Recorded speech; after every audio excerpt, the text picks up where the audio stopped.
It's my pleasure to be here with Chuck Violand, founder of Violand Management Associates, to talk about the book, Forging Dynasty Businesses. In fact, Chuck, we've talked about this book every month for a couple of years.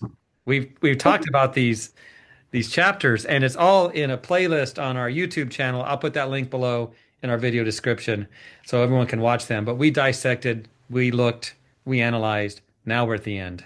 How do you We feel? are. I feel relieved, Jeff, Oh but no, excited. don't feel relieved. No, Feel nostalgic. That's better. nostalgic. There we go. Nostalgic. So so yeah, we're at the end. A great book, Chuck, and I love these Thank you. monthly book reviews, I guess you could say. I have too. Yeah, Thanks and for having me. we're not done. We'll figure out something for the future. Perfect. But for the purpose of today, looking back at the process that of writing and publishing Forging Dynasty Businesses. One thing we have not really talked about are the memories you value the most during that process. So, Chuck, our last interview about your book is today. Tell us about those memories. Yeah, there are a lot of memories, Jeff. There are several that stand out though. And I suppose the first one is it all started with the seed for the idea for the book. I'd come across an article in Harvard Business Review back in, I think it was 2018. Now, keep in mind, that's pre-COVID. And it talked about how huge companies, here I'm talking about GE, Google, Sodexo, others, were leveraging their ability to attract top talent to compete better on a global stage and to make more money. And as I was reading it, I'm thinking, these same principles that apply to these mega companies apply to small business owners. And I like the idea so much that I wrote an internal memo to all the consultants in the company and sent it to them about what my thoughts were on it. Well, they liked it, and it took off from there. From there, it became a workbook, an actual workbook that you could apply to your business. Then we developed an app to go along with it to make it easier. And then finally, the book. The book was the last iteration of it. Another thing that I really enjoyed was writing the book with the other consultants here at VMA. Now, at the time, it was all guys. Shauna and Kelly were not on board yet, but these were some, and they still are, some really sharp guys with years of business experience, business in general experience in their careers, but also great stories that we were able to relate in the book from their work at Violand Management. And then probably finally, the last one was an incident that happened fairly recently where I was visiting a client's business, their shop, and we happened to go into his office. And I noticed on his desk was sitting a really badly dog-eared book. I mean, clearly it had been used. And I looked at it, I thought I recognized it. I looked at it a little bit closer. And sure enough, it was a copy of Forging Dynasty Businesses. And I asked him, I says, so why is it on your desk? He says, I use it all the time. That's why I use it as a reference here. And at first blush, I thought I'm going to really do the happy dance, because I'm so proud of this whole thing. But that was not the emotion that I felt. Instead, it was feeling the weight of the responsibility in writing a book in the first place.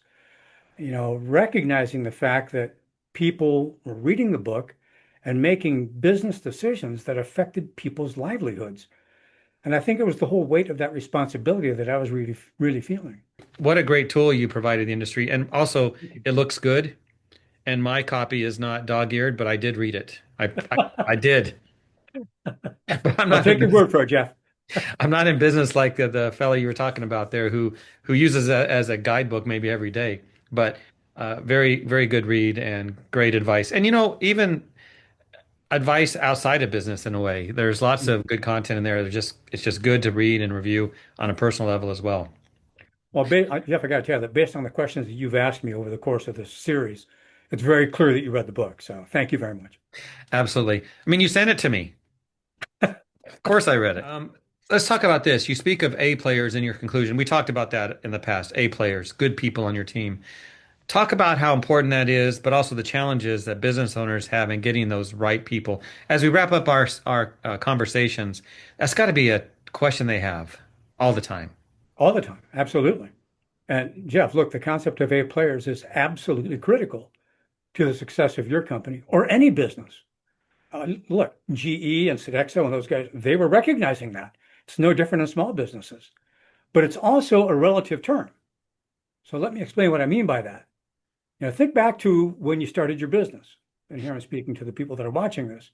And you hire a couple people, and in your mind, you're feeling like, oh, these are A players. And they may be for where your business is at that time, or for where you are as a business leader at that time. But as you grow and as your business grows, the A players, the requirements for that, the things that they need in order to perform at that level change. And so suddenly those people who were A players at a smaller business may not have the skills or the drive or the interest in being a player in a larger organization. That's not what they hired into. And so you redefine what those qualifications are to be an A player at a different size company and a more mature company, and for you as a more mature business leader. I like how you emphasize at that time because you're right. Things do change in a business. When you first start out, things may seem really good. That can change in just Oh, a yeah. few months, I would imagine. And actually, it should change. Absolutely. Yeah, as you grow, as the company evolves into what you want it to be. Correct. Another point I want to spotlight in our conclusion here is the culture that's been mentioned. And culture, company culture, Chuck, some might say it's cliche. It's becoming cliche because everyone talks about it. What would you tell people that think that yeah, it's just a saying, it's just cliche. I think they're right. It is. It has become a cliche, but it's become a cliche for a good reason. It stood the test of time and it still holds water today. Jeff, it was around 2000 that a technology consulting company called Giga Information Group used the term culture eats strategy for breakfast. I still believe that holds true today, 25 years later.